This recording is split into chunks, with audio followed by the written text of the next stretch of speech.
Hi, welcome to Gray Zone Therapy. I'm Marcus. In this video we speak about erectile dysfunction.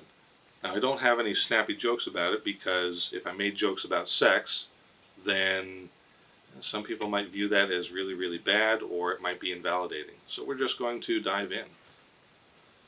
I wanted to speak about erectile dysfunction and how it's actually a mislabel. Erectile dysfunction implies that there is a problem with the male genitals, a problem with achieving an erection. Now that actually would be incorrect, because the number of times that somebody has an actual problem with the genitals or getting an erection is extremely small, extremely small. Usually the problem is something emotional, an activation of the fight or flight system or a lack of emotional safety. Now let's start with the fight or flight system. The fight or flight system does a lot of things. It increases our heart rate, generally increases our respiration. It releases some chemicals in the brain to help shut down our thinking centers. The purpose being, if you need to fight the bear or run away, the last thing you need to do is stop and think, I wonder, is that bear going to... You need to either punch it in the nose or run away immediately. So it shuts down the thinking centers. A couple of other things also happen, but this isn't a video on the fight or flight system. Two other things that happen are it shuts down two unnecessary systems. So if you're in a fight for your life, you're not going to be eating, so it shuts down your digestive system and you have no appetite. And it shuts down your reproductive organs because you're not going to be procreating. So you have no erection, or if you're a woman, no vaginal lubrication, and you have no libido. Now, even a very small activation of fight or flight can result in the last two. So people who are stressed, people who are worried about things, will have no appetite and no libido. Many of you have probably experienced this at various points throughout your life, and you just think, well, yeah, it makes sense. You know, my loved one died, I'm not very hungry, and there's been no sex, no interest at all. There are, of course, going to be the occasional people who are going to say, well, yeah, that wasn't a problem for me.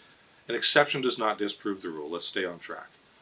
So a small activation of fight or flight takes away our appetite and our libido. An important thing about sexual reproduction is it is a response. It's not a choice. Right? Men cannot choose to get an erection. Women cannot choose to have vaginal lubrication. It is a response we do not control. And so we need to put ourselves into a position where the body is free to respond. So the social dialogue around helping a woman get there gives us at least a vague understanding that there is some kind of emotional content that must be addressed in order for her to be comfortable and able to engage in sex. Now the interesting thing is the social dialogue around men kind of tells us the opposite. Men are always horny, they're always ready to have sex, and they always want it.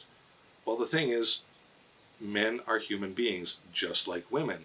So all of those are basically incorrect for the majority of men. There are some men for whom that is correct due to the variability of human experience, but vaguely, men need to feel safe too. And in order to have an erection occur, men have to feel emotionally safe just the same as women need to feel emotionally safe for vaginal lubrication to occur and for there to be sexual interest. What this can tell us then is, if we're having difficulties achieving an erection, it tells us that there is an emotional inhibition, that there is something there that does not feel safe. And this might not make sense to us. We might say, well, but I feel perfectly comfortable and my partner is very supportive. I'm not disagreeing with that. What I'm saying is your response tells us that there is still a missing piece. I do not feel safe on some level, so my body is inhibiting the sexual response. Remember, it's not a choice. We can be perfectly willing and the body says, nope. Because there's something there that we do not feel comfortable with. So we need to understand that and work on our own dialogue. So rather than say that there's a problem with us, because there is no dysfunction, right? When a woman isn't in the mood, we don't say she has vaginal dysfunction. We say she's not in the mood, or we speak about how she needs to be addressed in order to be comfortable and to want to engage in sex. We need the same thing for men. Because there is no erectile dysfunction. There is no dysfunction. The genitals work. The problem is emotional comfort. So to summarize, erectile dysfunction is a mislabel. There is no dysfunction. It's an emotional inhibition because there is some felt lack of safety. And so even the label is unhelpful because it implies that there's something wrong with the man. There is nothing wrong with the man. He's a human being. He doesn't feel safe on some level. We need to help that just like we help women when they don't feel safe. That's it. Thank you for watching. Take care, and we'll see you next time.